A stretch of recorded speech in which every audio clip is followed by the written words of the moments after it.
180 días es media vuelta al sol. 180 días son 4.320 horas. 180 días son 120 jornadas de trabajo. Son 240 trayectos en bus, 540 platos de comida, 360 cafés. 180 días son 45 metros cúbicos de agua. 180 son media vuelta.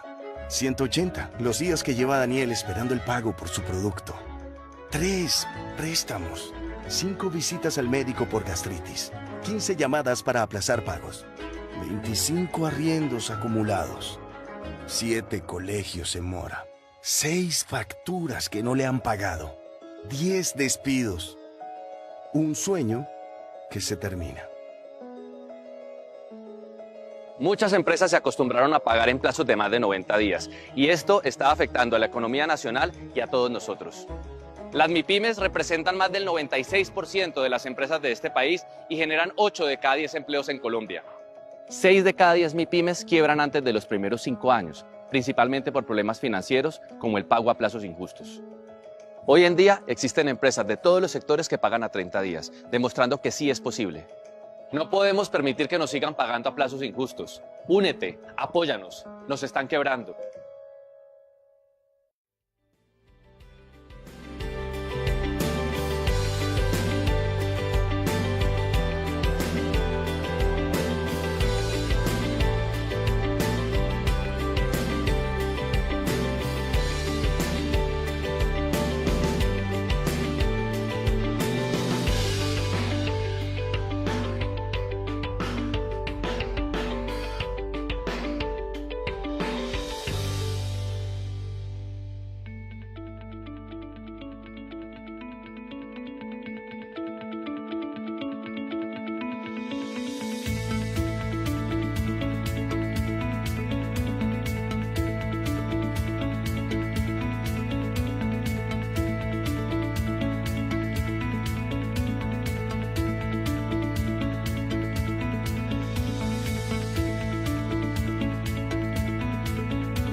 Hola, ¿qué tal? Buenos días. Hoy, como todos los jueves a las 11 y alguito, disculparán la hora, estamos acá en vivo en nuestro programa de innovación corporativa y hoy tenemos, como pueden ver, a uno de los grandes, un congresista, una persona que representa nuestros intereses.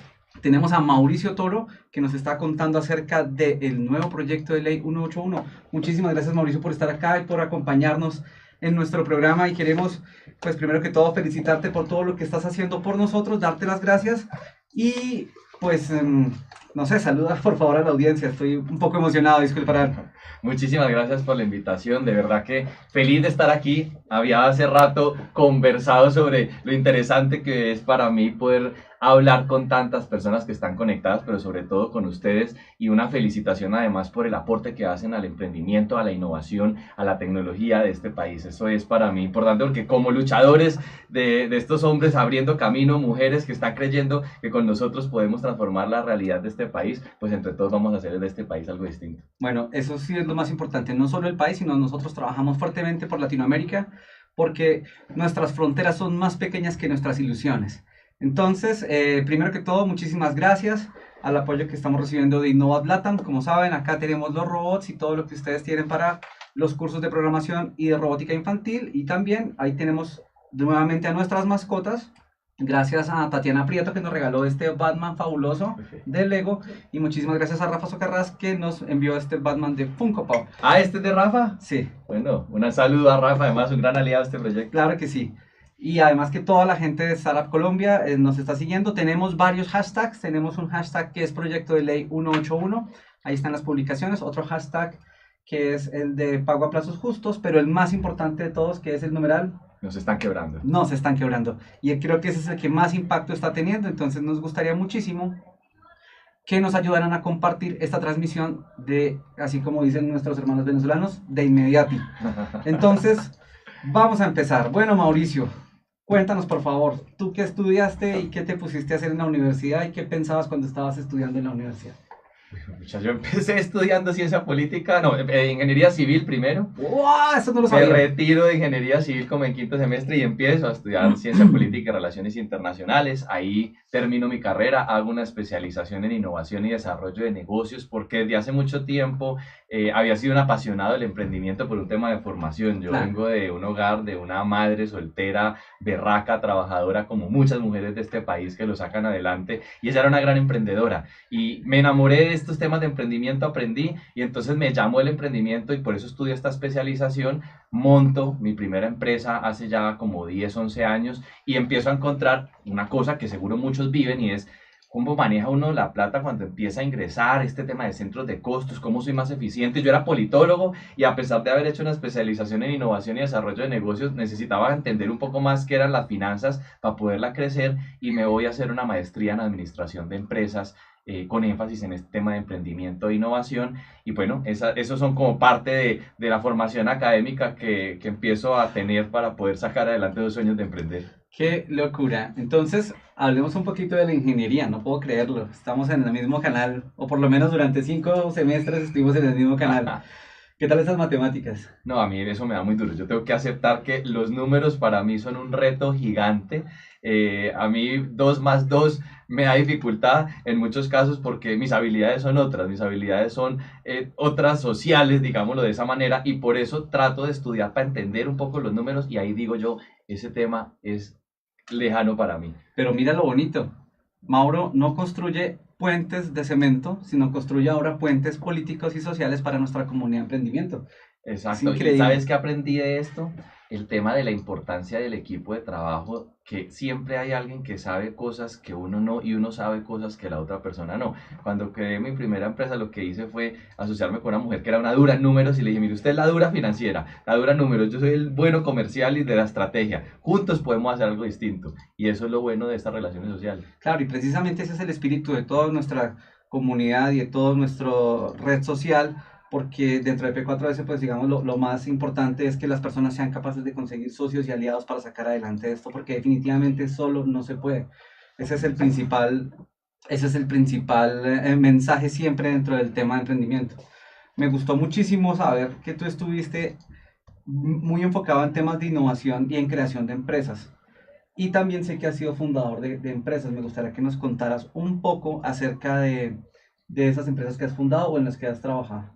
Sí, la primera empresa que yo creé estaba en la universidad. Fue una empresa que se llamaba Gaia Group en su momento y lo que hacía era artículos de moda, accesorios y bisutería para mujeres. Posteriormente a eso, con mi socio terminamos esa compañía. Yo empiezo a trabajar en un tema público, me salgo y creo una empresa de consultoría. Esa empresa de consultoría se encargaba de montar sistemas de gestión de la innovación al interior de organizaciones públicas y privadas. ¿Cómo ayudarle a las empresas a tener una cultura de innovación, pero además a generar mecanismos y sistemas que les permitiera innovar para crear nuevos productos y servicios, que era parte de la especialización que había hecho en innovación.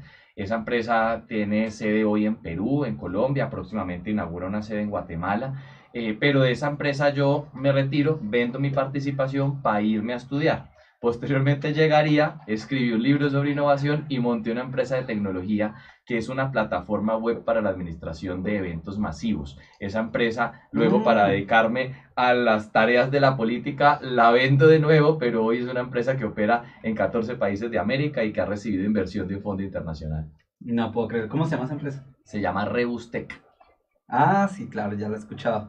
Bueno, buenísimo. Entonces, como pueden ver, acá tenemos al frente a una persona que tiene bastantes ganas de estudiar y cambiar las cosas desde el punto de vista académico, pero también da el ejemplo de cómo se construyen compañías, empezando por el equipo de trabajo y teniendo una visión clara hacia la innovación.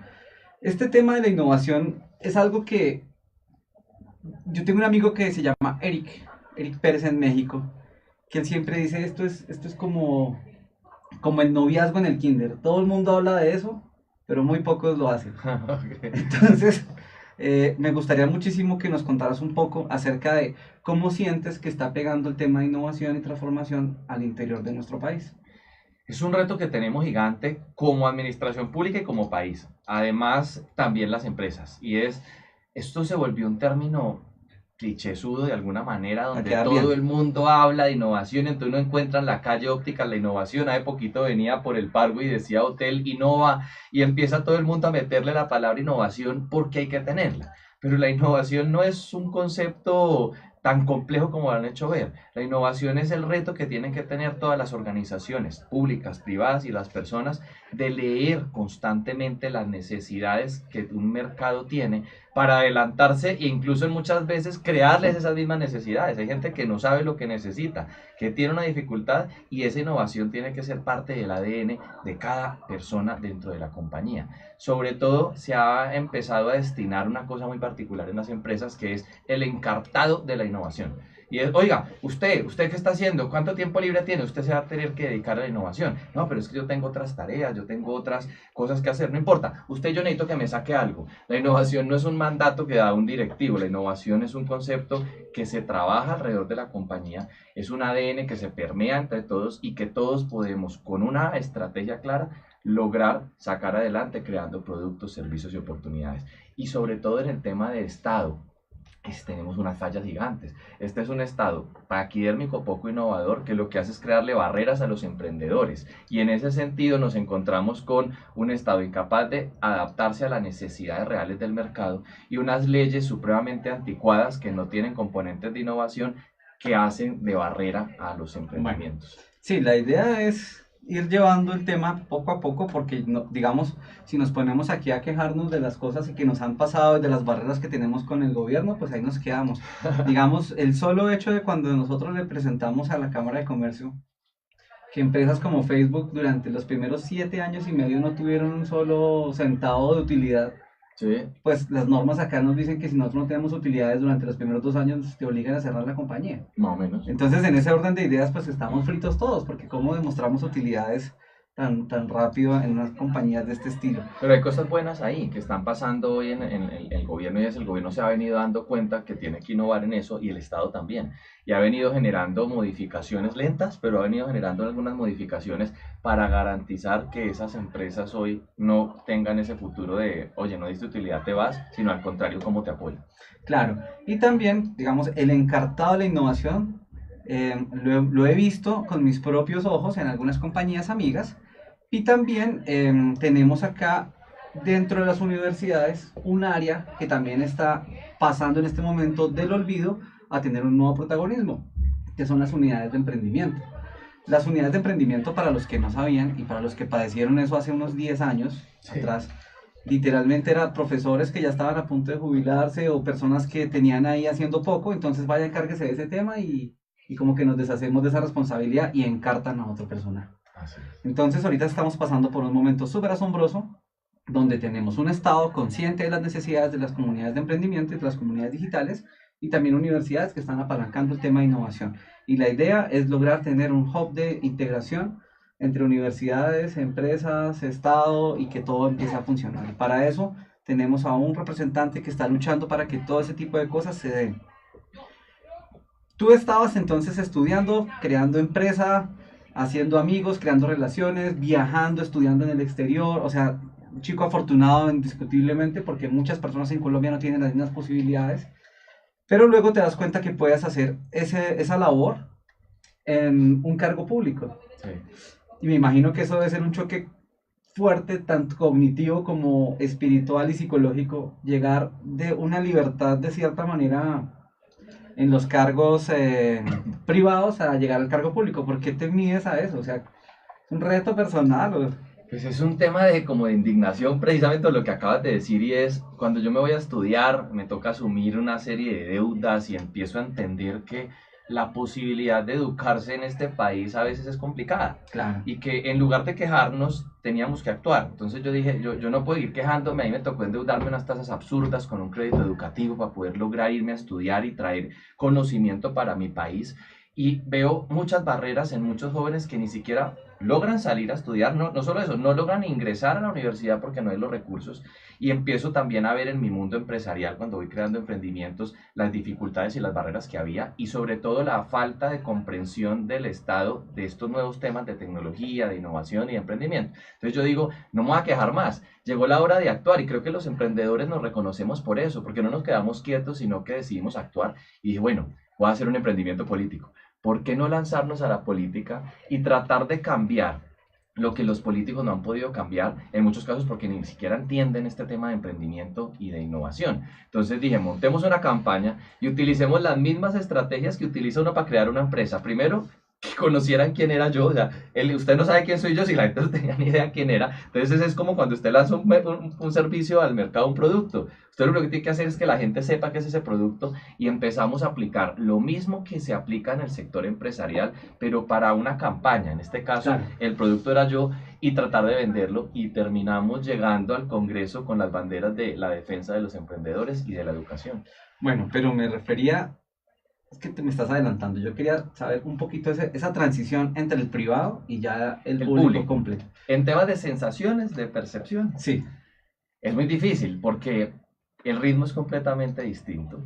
Es decir, cuando tú estás en el sector privado, tomas una decisión consensuada con un poco de personas y se va trabajando. Hay pocas barreras para que la instrucción que das no ocurra, pero en esto se requiere una capacidad constante de hablar con demasiada gente para llegar a consensos. Entonces tú presentas una idea, pero tienes que hablar con 300 congresistas para lograr la mitad más uno. Eso en el sector privado no ocurre. Entonces tú tienes una junta directiva donde tú tienes que hacer tu pitch bien para convencer a 6, y estos 6 no te atacan, sino que te retroalimentan usualmente.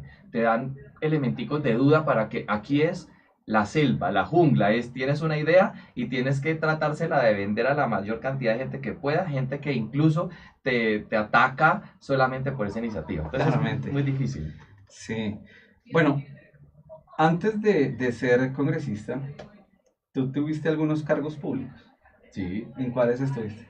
Estuve en Impulsa Colombia, que es la agencia nacional del gobierno que se encarga de fomentar, financiar e incentivar la innovación y el emprendimiento. Allá llegué por un accidente de la vida, porque me puse un poco crítico sobre los instrumentos que creaba la entidad, que no entendían de verdad el emprendimiento, y el gerente de ese momento me dice, ¿por qué no se viene para acá? El tema de, hombre, no se queje, sino que venga y aporte. Sí, claro, venga, miramos. Aquí hay una dirección que se llamaba la Dirección de Mentalidad y Cultura de Innovación. Su perfil se adapta perfecto. ¿Por qué no hace una pausa de su emprendimiento?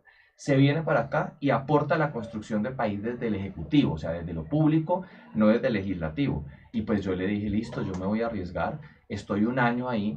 Luego a él lo nombran viceministro de Economía Digital y a mí me nombran presidente de la entidad. Ahí duró unos meses más trabajando, y ahí me empiezo a encontrar también con otras cantidades de particularidades del aparato público que empezamos a transformar. Todo, siempre digo, se puede cambiar, solo se necesita de gente que se atreva a hacerlo. Y con un equipo increíble que hay allá, empezamos a transformar la dinámica normal de lo público, que a veces uno lo ve como tan poco innovador, y esta entidad resulta una de las más innovadoras. Claro. La transformamos entre todos.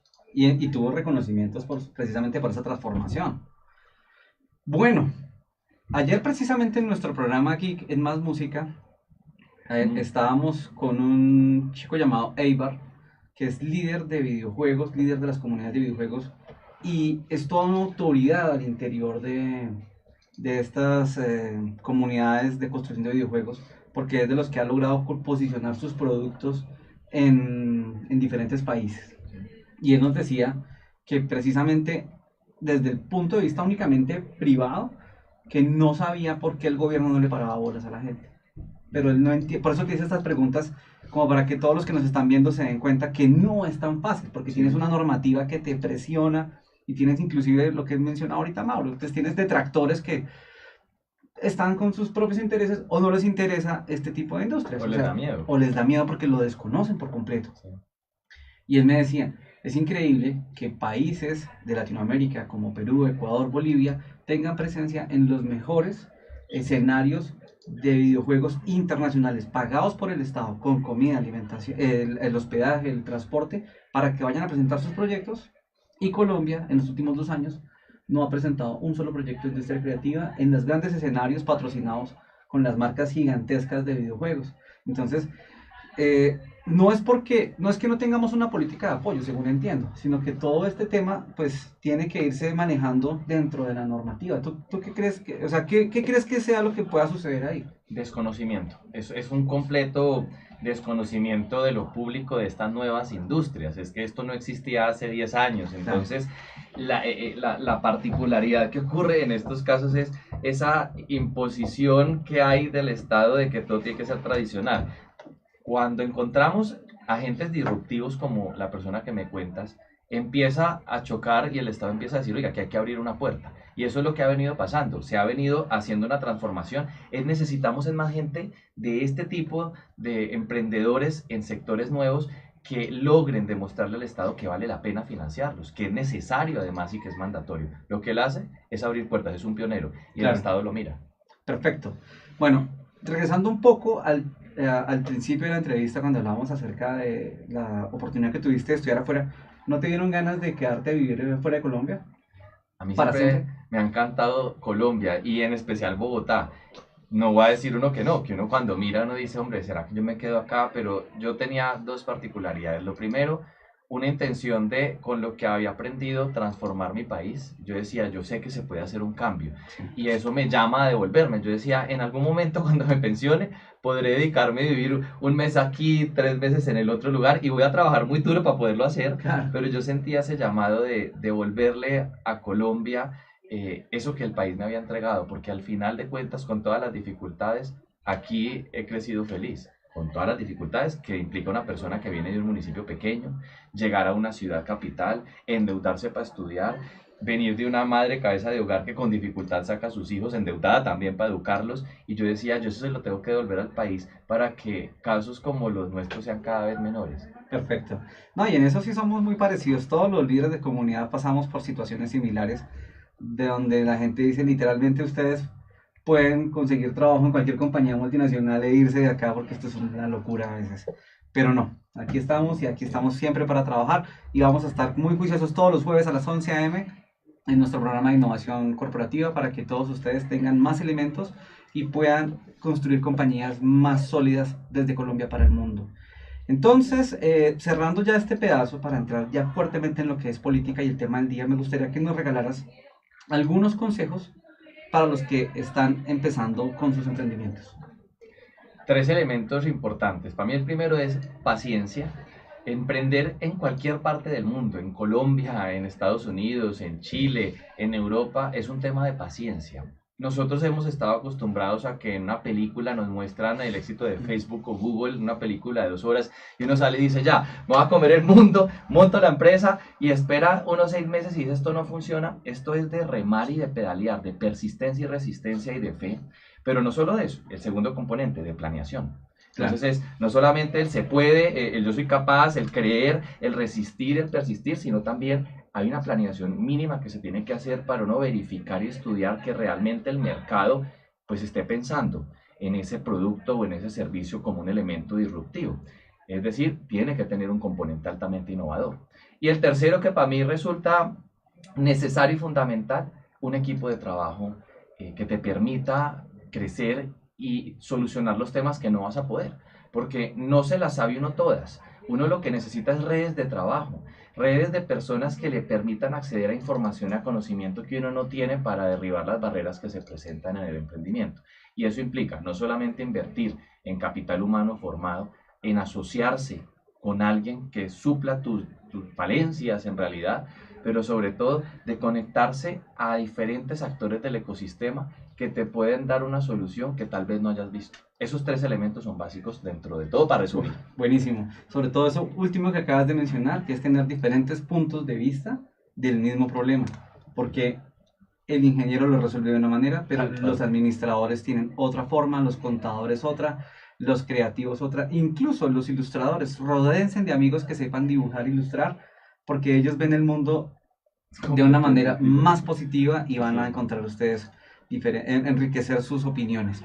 Y en temas de networking les cuento, recuerden, nosotros ahorita estamos encargados desde P4S.co y Fundatic, estamos encargados del stage de emprendimiento de Campus Party. Somos responsables de ese stage y nosotros les vamos a tener la oferta completa desde ideación hasta, por último, contacto con inversionistas. Creo que esto no debía haberlo dicho, pero es para que ustedes tengan en cuenta y empiecen a comprar sus entradas a Campus Party, porque vamos a tener actores internacionales para apoyo de todas las industrias creativas, economía naranja y todo el emprendimiento TIC, que es nuestra especialidad.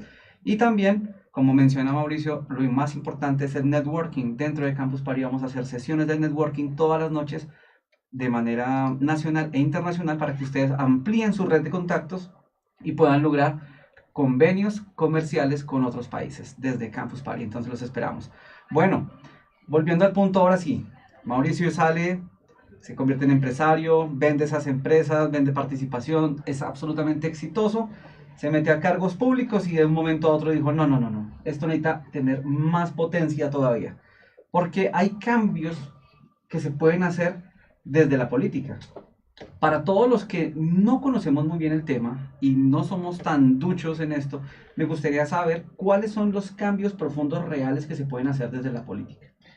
La política tiene una particularidad, a todos nos genera como, incluido yo en su momento, yo decía, uy, política, a mí no me digan de eso, que yo no quiero a nadie de esa gente, pero es que resulta que la política tiene que ver con la vida diaria de un ciudadano. Si no se hace incidencia política, las leyes no se cambian. Si no se hace incidencia política, no se crean los programas que nosotros necesitamos. Al final convivimos y hacemos parte de la política, entonces o la hackeamos o nos toca someternos a lo que otros decidan. Entonces yo dije, la política, nosotros los emprendedores, nosotros los innovadores la tenemos que hackear para transformarla, es la única manera, y lograr de esta manera crear el ecosistema y el ambiente que necesitamos. Y entonces ahí es donde decimos, nos toca tomarnos la política para empezar a hacer transformaciones. Entonces, crear un mecanismo o una ley que nos permita, por ejemplo, el tema de los criptoactivos. Claro. Hoy aquí hay toda una confusión alrededor. Bueno, ¿hay que regularlo o no hay que regularlo? Y eso lo hacen los políticos y el Congreso. El tema de blockchain que también trabajas tú. Ese tema particular requiere también de que el Estado lo apropie en sus sistemas para transparencia y para todo. ¿Quién obliga a eso? La política. Es un congresista el que le dice al señor Estado, usted tiene que hacer blockchain o se van a ir robando la plata. Al final, entonces es la política la que define la vida de los ciudadanos. Claramente. Por eso tenemos que trabajar ahí. Yo me acuerdo cuando me convertí en niño grande hace unos años, de las primeras cosas que uno hace en la vida después de comprarse, de endeudarse tontamente con un carro, es comprar un apartamento. Sí. Y yo siempre decía lo mismo, no quiero meterme en esto, ustedes verán cómo van, pero hay cosas que no me gustan. Entonces, hay normas dentro del edificio que yo no estaba de acuerdo, pero tampoco estaba enterado de lo que estaba pasando, y entonces simplemente yo intentaba pasar por encima de las normas, y eso pues llevaba a tener encontrones con los otros vecinos. Hasta que un día dije, venga, yo quiero ser parte del consejo del edificio y entender qué es lo que está pasando. ¿Se me tiene de chicharrón usted? Obviamente, fue un chicharrón, pero eso me dio a entender que uno sí podía cambiar las cosas y mostrarle un panorama diferente a los otros miembros del consejo. De hecho, no sé si tú sabías, pero en el año 2014, 2015, yo fui candidato al Consejo de Bogotá. Ah, no sabía. Con flamantes 578 votos. Bueno, bien.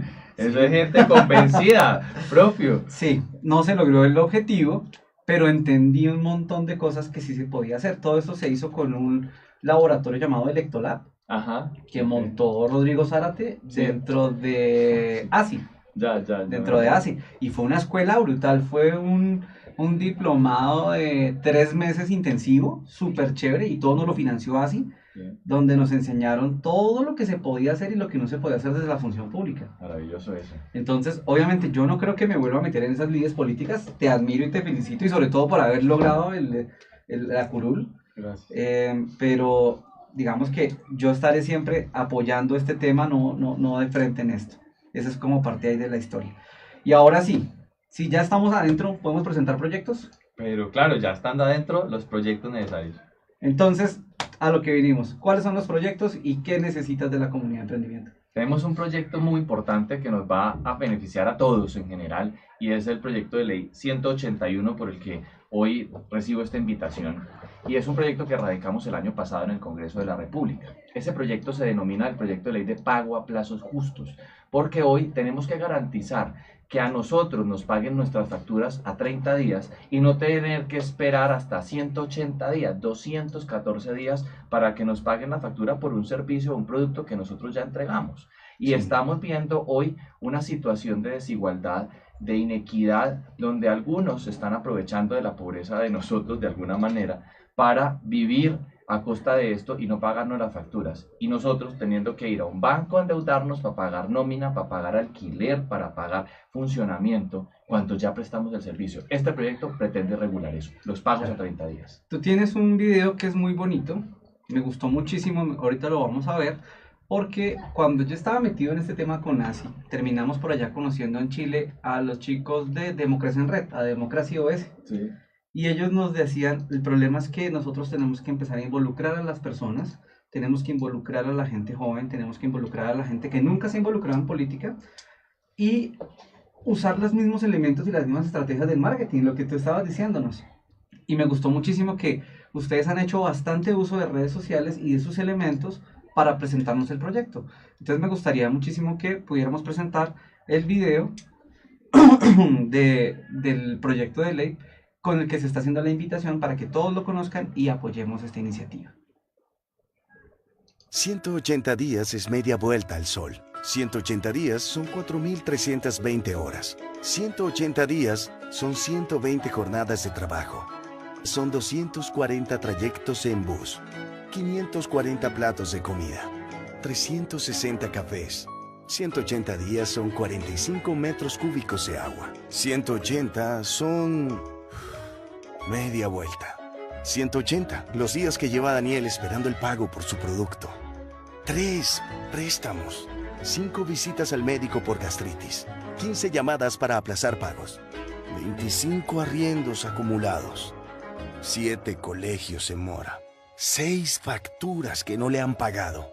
10 despidos. Un sueño que se termina. Muchas empresas se acostumbraron a pagar en plazos de más de 90 días y esto está afectando a la economía nacional y a todos nosotros. Las MIPYMES representan más del 96% de las empresas de este país y generan 8 de cada 10 empleos en Colombia. 6 de cada 10 MIPYMES quiebran antes de los primeros 5 años, principalmente por problemas financieros como el pago a plazos injustos. Hoy en día existen empresas de todos los sectores que pagan a 30 días, demostrando que sí es posible. No podemos permitir que nos sigan pagando a plazos injustos. Únete, apóyanos, nos están quebrando. Bueno, espero que les haya gustado. Realmente, ¿cómo nacen todas? O sea, digamos que más allá del marketing y todo esto, ¿cómo está conformado tu equipo de trabajo con el que te apoyas para generar todas estas cosas tan bonitas? Es un equipo maravilloso, pero increíble, de personas que además estuvieron en la campaña, casi todos, de voluntarios, o sea, gente que dijo, creemos en esto y vamos a pedalear y empujar la maleta. De hecho, aquí nos acompaña detrás de cámaras una de esas grandes gestoras de este proyecto político, que es Natalia, que se encarga de ser la secretaria técnica de la Comisión por el Emprendimiento que creamos en el Congreso de la República. hay unas personas especialistas en temas económicos, entonces está Diego Rengifo, digamos, alrededor de esto, está Camila, que es la que se encarga de todo el tema de la agenda y la Secretaría General, tenemos un director maravilloso que además es creativo y es abogado, que es Sergio León, que es el director del equipo de trabajo de la UTL y es uno de los grandes creativos de esto, está Diego Vaquero, que es el asesor político, que es los que han visto House of Cards, que es ese mapa donde le toca a uno poner este cómo va a votar, este de pronto vota que no, y nos toca estar haciendo toda esa estrategia para saber si votan o no y cómo, si tenemos los votos suficientes o no.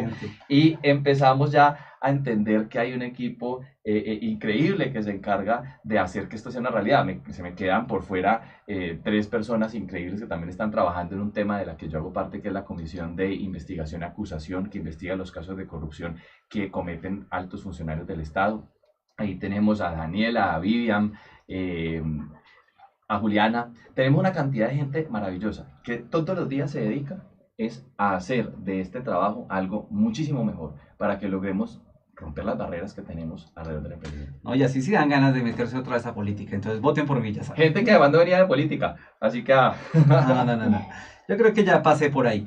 Pero lo más importante es el proyecto de ley 181. ¿Cómo se enumeran esos proyectos? Porque entonces uno dirá, 181 no tiene sentido. O sea que antes no había miles de proyectos. Me tocó un buen número. Ese es un número cabalístico ahí que nosotros... El 181 del 18 de septiembre de 2008. Es muy particular ese número. Eso da de acuerdo a la radicación. El número arranca en 000 el 1 de enero. Es decir, que este fue el proyecto número 181 que se radicó durante 2018, porque ya fue hacia septiembre. Claro. Y eso va hasta que el 31 de diciembre a las 12 se radique el último y vuelve a arrancar en el 0 del 2019. Entonces, así fue que nos tocó ese número y fue un día terminamos el proyecto, hicimos varias audiencias públicas con diferentes sectores de todas las industrias y cuando ya lo alimentamos, salimos a radicarlo y estábamos a la expectativa de qué número nos iba a tocar porque eso le ponen un número y ahí sale. Cuando fue el 181 de 2018 dijimos, wow, vamos con toda. Impresionante. Porque 1 más 8 da 9 y el 9 es el número de la transformación. ¿Vea? La cábala. Listo, muchachos. Entonces, continuemos a ver. ¿Qué es lo más importante que tiene este proyecto para todos los emprendedores? 3 temas básicos. Es un proyecto sencillo que busca equilibrar la cancha y acabar con la posición dominante de algunos que nos someten a otros. Esto no distingue entre tamaños de empresas, es muy importante. ¿Por qué es importante aclarar esto? Porque hay gente que está diciendo con fantasmas, especialmente quienes están en contra, que es un gremio muy grande que se llama FENALCO, que defiende las grandes superficies, está diciendo que es que esto va a hacer que entonces las grandes no le compren a las medianas y a las pequeñas. No, este proyecto de ley se presentó en Holanda, en Chile, en México, en Estados Unidos, es decir, hay muchos países donde este proyecto se presentó y nosotros tenemos el aprendizaje de todos, de España, para corregir los errores que otros cometieron. Es decir, esto evidencia una problemática mundial de un abuso de posición dominante. Segundo, entonces, aquí para la aclaración, por eso definimos que no se iba a tratar por tamaños de empresas, porque si no, se presta para que empiecen algunas a decir que entonces solo se compran entre las grandes, porque es que las pequeñas hay que pagarles a 30 días, con una cosa particular. Que en Colombia el 96% de las empresas son pequeñas, así que el 3% de las grandes o nos compran a nosotros o nos compran porque entre ellos no hay mercado. Esto pasa en los países desarrollados donde hay una industria tan desarrollada que se podrían empezar a comprar entre las grandes. En Colombia no pasa, o nos compran a nosotros o no tienen a quién más comprarle. Pero de todas maneras, para evitar esa discusión, no distinguimos entre tamaños de empresas. Aquí las facturas se tendrán que pagar a partir de la aprobación a 30 días sin importar el tamaño y protegemos a todo el sector. 1. 2, muy importante, se tiene que pagar a 30 días después de que yo entrego el producto. No cuando radique la factura, no señor, yo ya le entregué a usted el producto o mi servicio está a satisfacción, a partir de ahí corren los 30 días, porque es que lo que hacen algunas empresas es dilatar el pago después de que tú ya entregaste. Es decir, que dicen, no, usted me entregó hace 4 meses, pero apenas facturó ayer, entonces yo le pago en 7 y eso da 1 año. No, señores, qué pena con ustedes, pero apenas yo presté el producto, el servicio o entregué el producto, inmediatamente corren los días. Yo facturo. Vamos a acabar con una cosa que es recurrente y que yo sé que la gente que está viendo está diciendo, sí, la dilación que empieza con el tema de radicas la factura, te van a pagar a 180 días y el día 179 te llaman y te dicen que la factura tiene un error, que la tienes que volver a radicar o que faltó un documento y vuelven y corren 30 días más. No. A partir de la aprobación de este proyecto son 30 días y no hay excusa de la empresa por no pagar. Si hay un error en la factura, se congela el tiempo haces el cambio y corren. Es decir, si era a 30 días, el día 29 ellos se enteraron de que había un error, apenas la corrijas, así te demores una semana, igual les queda un día para el pago.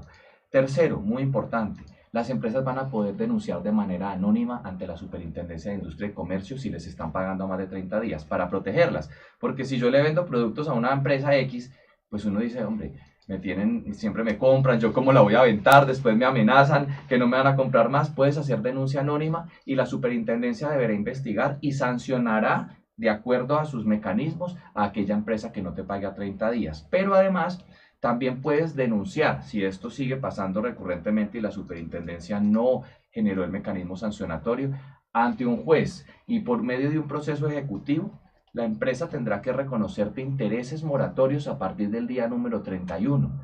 Uno tiene que irse a un banco y pedir un crédito para operar, pues esos intereses se los tienen que reconocer a ustedes, y además para el costo de los abogados le tendrán que indemnizar hasta con un 20% del valor adeudado para pagar los abogados si le tocó irlo a demandar.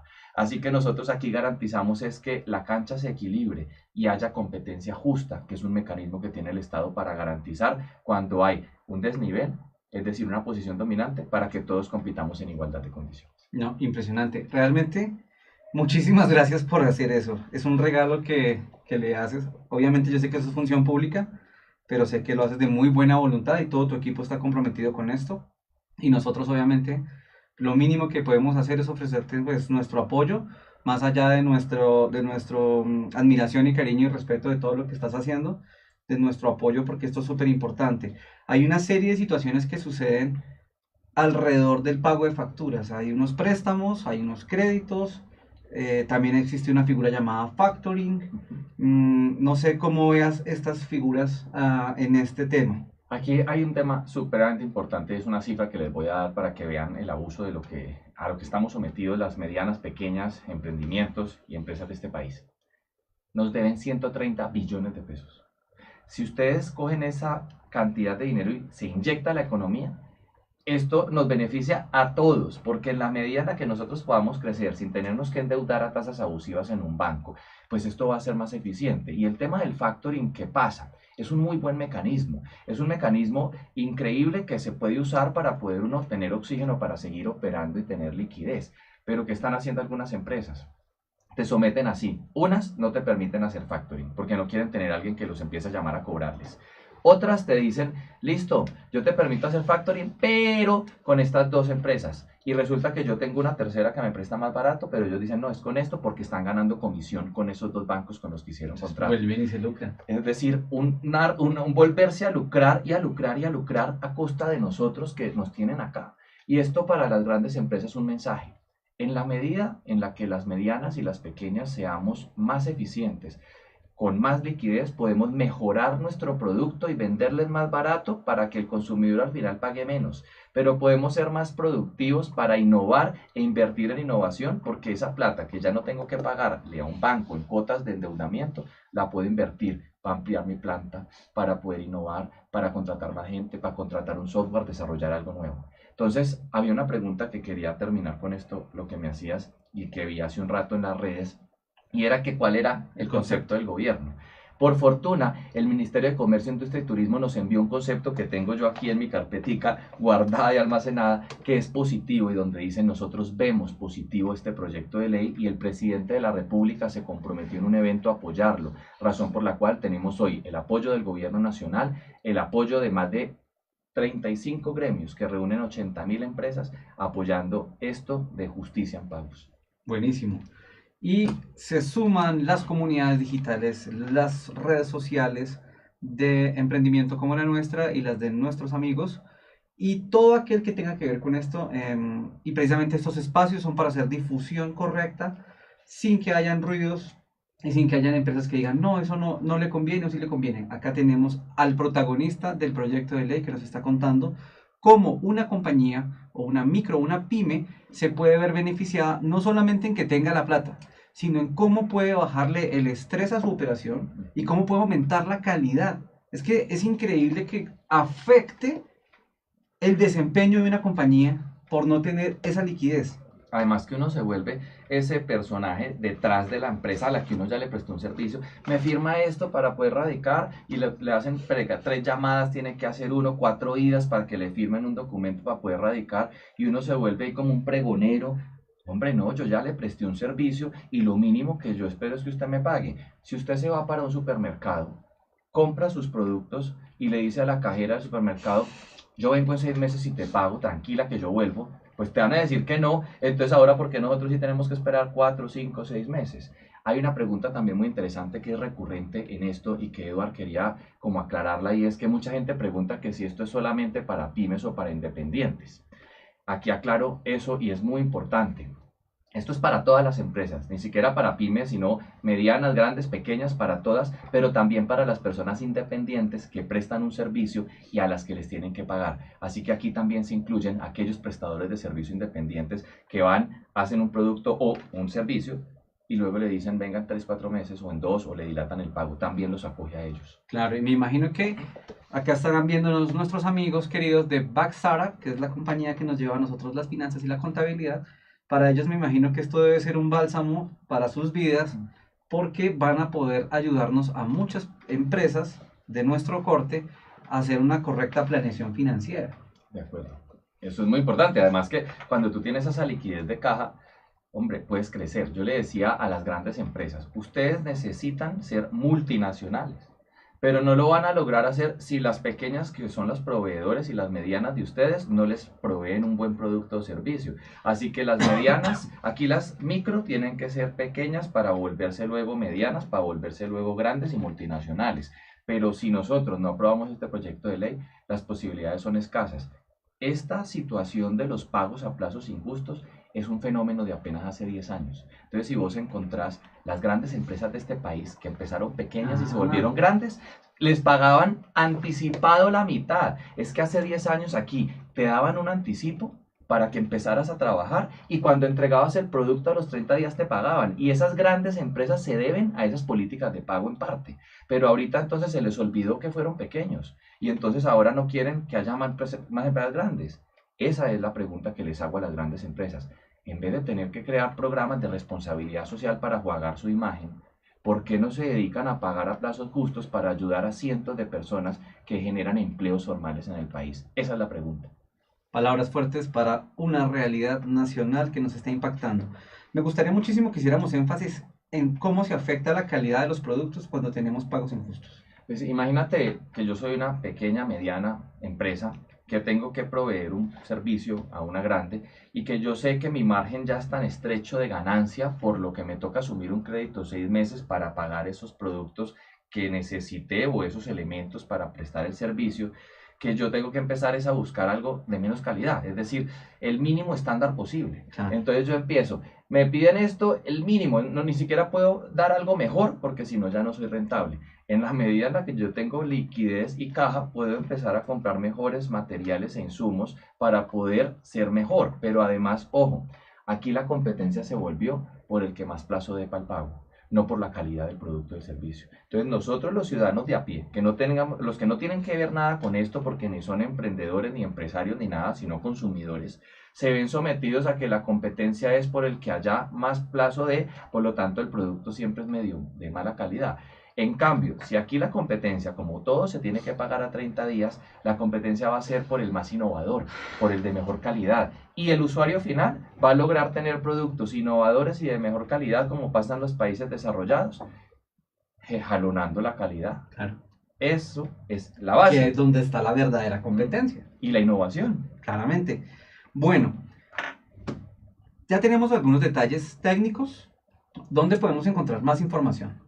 En 2 lugares muy importantes. El primero es una invitación que vayan a la página www.nosestanquebrando.com.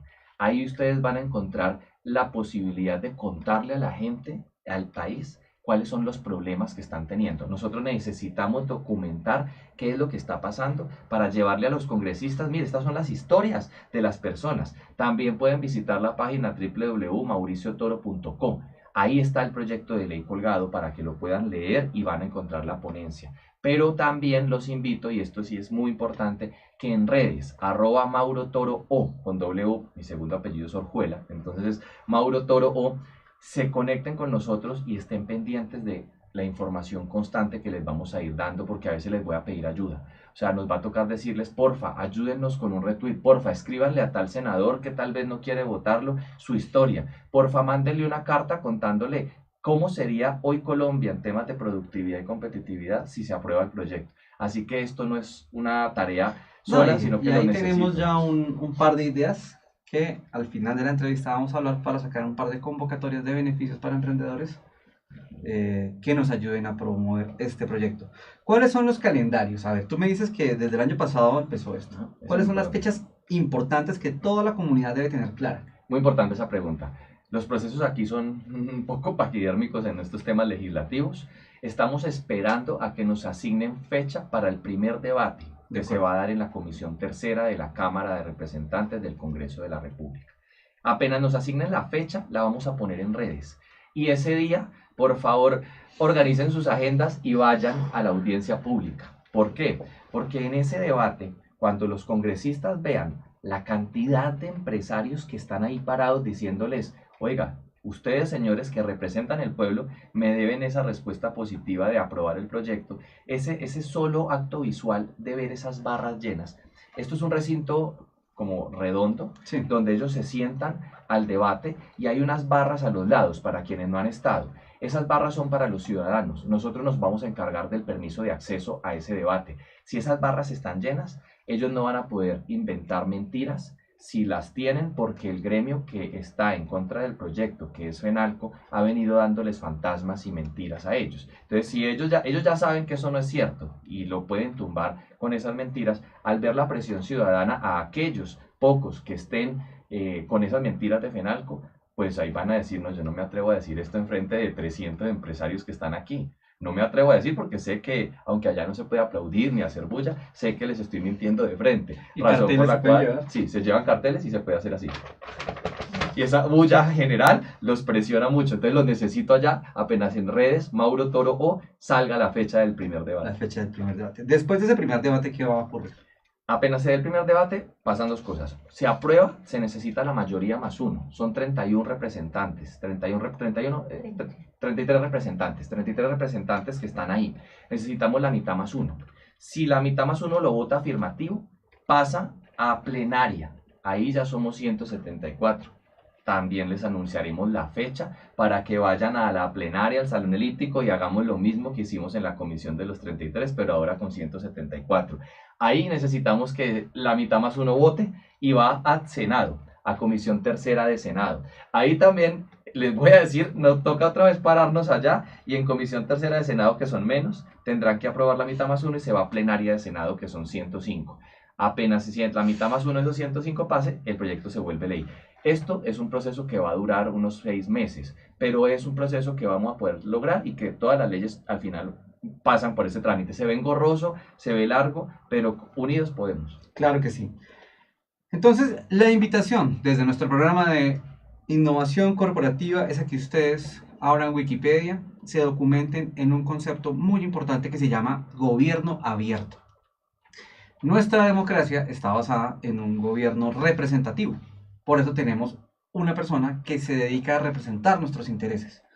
Pero para que eso realmente funcione necesitamos que el gobierno sea abierto. Es decir, que nos presenten estos tipos de proyectos de ley, que se haga la correcta difusión, pero que nosotros como ciudadanos también tomemos participación activa y hagamos valer nuestros derechos en cabeza de nuestro representante. Por eso es importante tener la lista de cuáles son esos 33 representantes para poder convocarlos a través de redes sociales e irles comentando las necesidades que tenemos nosotros para que ellos también se enteren y de esa manera no sean representantes solamente de sus propios intereses, que es lo que ha venido sucediendo lamentablemente, sino que realmente se enteren de lo que está pasando y de esa manera puedan ofrecer un servicio de calidad para nosotros que somos las personas que necesitamos de esas transformaciones y esos cambios políticos. Entonces es importante estar pendientes de la primera fecha del primer debate para que todos estemos allá. Eso toca que organicen las agendas y nos acompañen 3 horas. Entonces, bueno, Mauricio, ya estamos finalizando. Este tema es supremamente asombroso porque, como ustedes pueden ver, de una u otra manera nosotros empezamos como tan solo una idea de negocio. Hoy en día ya tenemos una gran comunidad y una empresa muy chévere que también es reconocida en varios países, pero en este momento estamos ingresando en dos estadios que nunca habíamos visto. Primero es el tema de investigación. Desde P4S estamos apoyando proyectos de maestrías y doctorados. El año pasado apoyamos 2 proyectos, este año esperamos apoyar otros más.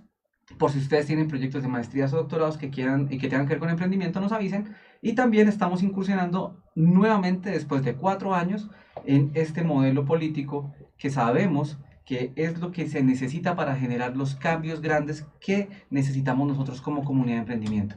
Mauricio, muchísimas gracias por acompañarnos, muchísimas gracias por tu labor. De nuevo, felicitaciones. Tú sabes que cuentas con todo nuestro apoyo. Acá estuvimos pendientes esperando esta visita tuya y vamos a estar pendientes siempre y cuando nos confirmes qué espacio necesitas. Tenemos más música en radio, también en vivo, y tenemos el podcast y tenemos estos espacios en video streaming. Así que todo lo que necesites con muchísimo gusto.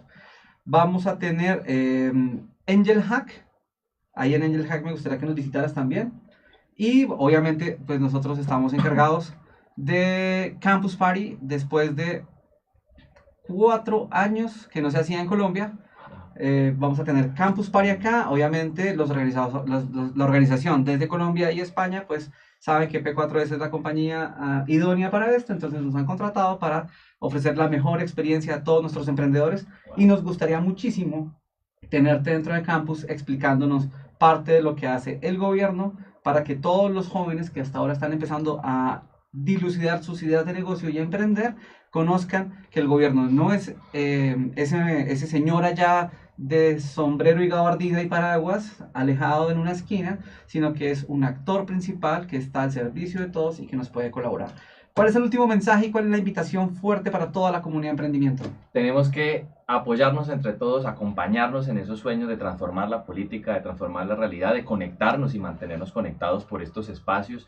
Un favor es en redes, Mauro Toro, por favor denle retweet a ese video que sacamos, está viral, ya la revista Dinero, la revista Semana empezó a hablar de esto y ya el Congreso está diciendo, uy, o sea, tenemos que analizarlo, esto como que está muy bueno y eso es lo que necesitamos, convencerlos a ellos, nosotros ya estamos convencidos y eso requiere de darle retweet. Si le dan retweet y le piden a una persona o a 2 que le den también retweet, ya sea en Facebook, ya sea en Instagram o ya sea en Twitter con el mismo usuario, esta historia les llega a muchas más personas. Así que lo que necesiten me pueden escribir también a mis redes. Yo responderé las preguntas o las cosas que salgan alrededor de eso para desmentir algunas mentiras de algunos pocos, porque estos son pocos que están tratando de atajarlo. Y cuenten conmigo y un agradecimiento, Eduard, por el espacio, a ustedes por estar conectados y a P4S que con mi admiración siempre estaré en donde ustedes crean que yo puedo estar. Bueno, muchísimas gracias, Mauricio. Felicitaciones por todo y gracias por acompañarnos. Esto fue Innovación Corporativa. Todos los jueves a las 11 a.m. vamos a estar acá con retransmisión los sábados en la tarde. Espero que nos acompañen y que todos ustedes tengan un happy hacking. Nos vemos en la próxima oportunidad. Chao, chao.